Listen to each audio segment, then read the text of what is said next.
MSD podcast, mill CQC falling. Whether it be self-deliberate decentralisation, forced or accidental decentralisation, it is very important that the means and method of ground falling meet the requirements of military close combat. This mill close combat podcast focus will be on ground falling, not rolling. Important considerations in mill close combat decentralisation include terrain, hazards, environmental risks, battle dress, load bearing, and weapon carrying, to name but a few. The on-the-mat type flat backwards break falling is far removed from the requirements of armed combatants on wide and varying terrain, having to safely and effectively contact with the ground. Mill CQC side falling is the primary means of self-forced or accidental decentralisation ground contact. Like with many aspects of military close combat, tactics and skills can be based on land, air and sea warfare practices and principles, and the CQC side falling has components of the parachute ground fall included, but as the distance from standing to ground falling is considerably less, the boots are kept shoulder width apart and the boots and legs are not compressed. The side fall after side body line contact does not roll onto the back but maintains a side position unless post falling the combatant decides to set a back to deck position and orientate to an enemy moving around them from this position. The flat on the back position includes principles from combat climbing in that 3 points of contact are maintained with the ground, the back and the soles of both boots with the knees bent. The reason for side body line initial ground contact in falling is to ensure there is no ground contact with the spine, nape of the neck or head. Initial side fall position, once on the ground, rolling onto the front of the body for crawling, ground cover purposes or for ground fire, is a safe, easy movement. The mechanics of the fall begin with squat crouching to lower ground height to as close to the ground as possible, followed by a pivoting action towards the side to be fallen on. Ground contact generation will be from the lowest point, side of the sole of the boot, upwards, following the side body line to the inside of the shoulder blade. The battle helmet will protect cranium and the nape of the neck, leaving both hands to be able to secure the combatant's primary weapon.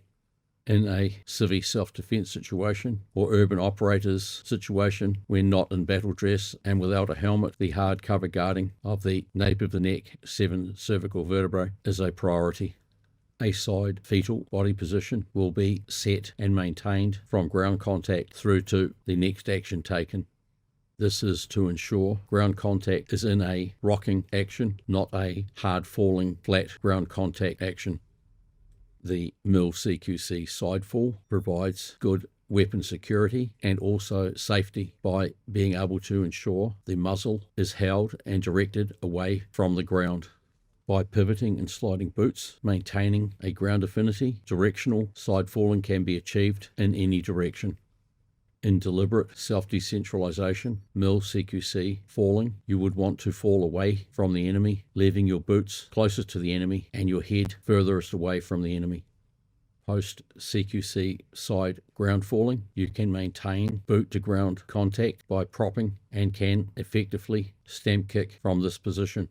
One boot will maintain ground contact and prop to provide increased stability, while the other boot stamp kicks. The CQC side ground fall provides primary enemy orientation and footing recovery capabilities. Footing recovery provides safety, hard cover protection, and counter engagement capabilities from the ground to an upright, hard boots, stand up, achieve position. The mill CQC side fall can be achieved on the run by squat crouching as low to the ground as possible and even to kneeling on the ground on one knee if it is safe to do so, then pivoting and side falling as previous. The mill CQC side ground falling has commonality with CQC forward and backward rolling as well as barrel rolling, and as such provides cohesive ground covering and footing recovery capabilities. under close quarters actions on clinching, combatant and enemy ground decentralization. The CQC side fall enables not only safer falling by ensuring the back of the head and cervical spine do not come in contact with the ground, but it also provides tipping motions in falling so the enemy falls away from the combatant. Like with all aspects of MIL CQC, any skill must have a complete strategy, including contingency options, and so does CQC ground side falling, including considerations in regards to weapon security and the covert introduction of a weapon as part of falling or on the ground. Maintaining a secure grip and hold of your enemy, part of your CQC side falling and on ground contact, assuming a hard boots ground propping status, the enemy can be pulled in towards the combatant or a combined combatant ground moving towards the enemy and pulling them in to point blank body contact range can be achieved as part of setting up ground combat or masking the drawing and introduction of a weapon. Deliberate self-decentralization can be for wide-ranging reasons, including to get behind cover or concealment, or as the result of a leg injury, or to prevent being forced into danger, like over a drop or into the path of an oncoming vehicle, or the like. CQC side ground falling has complete commonality with resistance and yielding, including the decision to deliberately self-decentralize. The CQC side fall has been part of our European military CQC for over 9 decades and has been utilised in the instruction of regular force, as well as elite forces, military close combat training programs, and in our civilian self-defence courses. It is also instructed on our law enforcement and specialist close personal protection courses, where it provides a capability for the operator to decentralize with the protectee beside the protectee and then roll over, providing body cover. In regard to backup weapons drawing, the CQC side fall provides for orthodox and unorthodox drawing of your backup weapon or any other edged or bludgeon type weapon. As part of the full CQC side falling strategy, the pre-CQC side falling allows for weapon or object recovery from a crouched or kneeling position as part of footing recovery or CQC side falling. There are variations of the CQC side fall in relation to arm and hand positioning for specialist roles and for the requirement of increased protection under falling, including for those that have handicaps, and we have even trained a group of blind individuals in our CQC side falling, as the CQC side falling provides maximum risk reduction by not exposing life support vitals to hard surfaces. It reduces and minimizes injury from ground hard contact. For military CQC actions on, the CQC side fall also provides simultaneous counteractions engagement and footing recovery. Like with all military close combat and military self-defense, the brain to boot mental toughness enhancement is very important, whether it be an expected situation or an unexpected situation. The primary components of the brain to boot mental toughness enhancement also provide safety in CQC side falling by means of CQC respiration to reduce the risk of hard ground contact and being winded through hard ground contact. The falling combatant would exhale as they fall, expelling air and reducing the risk of abdominal winding.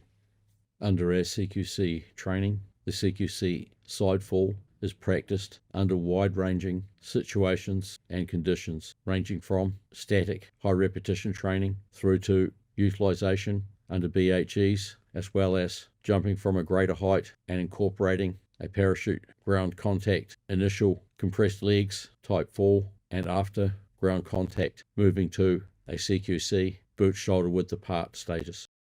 Side falling in battle dress and with a pack on your back makes good sense, as the groundward side of the pack will absorb the fall and will put you in a position where you can employ your ground stamp kicks or your primary weapon, whereas falling backwards on your pack creates stability problems in an upside down turtle position and requires considerably more movement to get into a position to be able to ground protect or fire your primary weapon.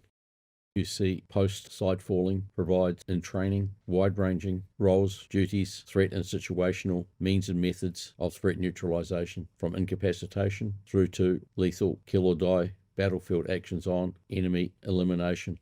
There are both overt and covert, unarmed and armed means of enemy incapacitation and elimination, and a full strategy around ground combat from the CQC sidefall position that provides as wide a ranging set of contingency option means and methods of achieving objectives. MIL CQC sidefalling exponents learn all the minor and major components and best positioning to employ wide-ranging capabilities. Body positioning is most important to ensure an upper hand can be maintained. Hard boots, footing recovery is an important part of CQC sidefalling, continuation, objective achievement, and exponents through thorough training, high repetition practice, and sudden aggressive shock actions. Surprise needs for CQC sidefalling become highly proficient in safe MIL CQC sidefalling. CQC sidefalling is a primary practice for MIL decentralization over rolling, as it is less dynamic, requires considerably less training to master, and provides a primary capability in full battle dress and carrying a pack, whereas rolling is considerably more difficult in full battle dress and load bearing. For civvy self-defense, CQC sidefalling enables even underdogs facing overdog assaults, including in counter serious sexual violence and child abduction, a means to get quickly to the ground, making themselves a much more difficult and harder target for their overdog assaulter to be able to assault or abduct. In everyday life, when balance is lost, slipping, tripping, falling, being proficient in the CQC sidefall provides a safe means of hitting the deck, reducing risk to as low a level as individually humanly possible.